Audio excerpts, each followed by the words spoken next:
All right, folks, so we're going to take a walk around inside JeffCon here real quick. It used to be known as MACE. This is the last one it's known as JeffCon. The story behind it, Jeff Smith was the founder of MACE and ran it for 25 years or so. And at the beginning of this year, unfortunately, we lost him. He passed away from cancer. And so this is the last MACE. The planning was still underway. The rest of the organizing committee decided to still hold it in his honor. And it has been titled as MACE/JeffCon or for JeffCon. And a lot of little memorials and tributes to a great man and a great gamer, a wonderful friend. He was a fantastic guy, always willing to sit down and play a game with you. So we're going to take a walk around in here and take a look. I'm going to see if I can't flip the camera around so you're not staring at me the whole time. So let's hope this works. If not, we're going to come back and talk to you again here in a second and join these two videos together. All right, so as you may have guessed, I couldn't flip the camera around while I was live, so we're just going to join these two together. So we're walking around at JeffCon here and hope that this isn't too unstable for you to check out. So this main lobby landing area right outside the elevators, it's a lot of sponsored play. There's a bunch of pre-press stuff. There's a bunch of sort of semi-vendor-ish kinds of things here. There's some prototypes, some demos, some different things going on here. Down at the end of this room, we've got a couple of the RPG and LARP rooms.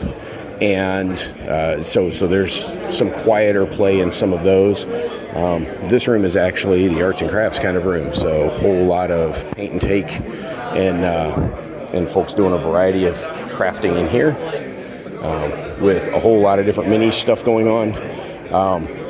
We've actually got some of the giveaway books down here, and unfortunately, I think somebody beat me to all of the alternative stuff here, which is kind of annoying. It's very unfortunate. I was really hoping to snag some of those before other people did. Man, what a bummer. So again, you know, some folks playing a variety of different things in some of the pre-press areas. And just some of the companies sort of showing off some of their things. These are not necessarily true vendor things, but more of a sponsored play sort of area. One thing about JeffCon is it's downstairs at the University Hilton in Charlotte, North Carolina, so it sort of winds around a bit. There's your gaming registration where the GMs will check in. These are the schedules that you'll notice are posted up on the wall, so plenty of events to come take a look at, but lots of walk-up registration. The individual events don't cost anything once you're in the convention, so lots of walk-up registration for folks to just show up and grab a game and play. These are some charity auction bundles, variety of pretty cool things along here, including a whole bunch of old MACE stuff, and the charity raffle. One of the really cool things here is that you can see the Friday goal down there for one of the charity fundraisers, and they actually topped the weekend goal on Friday night, which was pretty cool.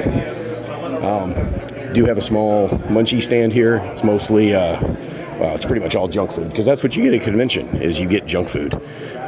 There is, Empire Games does have a room to themselves over here where they've got their own play area, and then down here in one of the ballrooms, there's a whole bunch of organized play stuff. Gonna try and squeeze past these guys. There's a whole bunch of sign up and try and win some different bundles. But a whole bunch of tabletop gaming going on throughout the Lakeshore room. And there will be some announcements and auctions and other bigger events, some raffle stuff tonight on Saturday. Again, not a lot of wargaming in the room, but tons of tabletop gaming all over the place. One of the other things that they have here is there are a whole bunch of the vendors kind of out in the hallway along here. For a small convention, it is a fairly well-attended dealer's room with a lot of smaller vendors and dealers, not a lot of publishers, but a lot of people selling all kinds of stuff here. So you can see we've got some artwork. We've got a bunch of different game accessories. We've got a couple of game stores selling some stuff here. One of the rather cool ones, our good buddy Craig is here from Black Oak Workshop. You're fine. It's not like people don't walk in front of a camera at a game convention, right? It happens all the time. It's totally cool.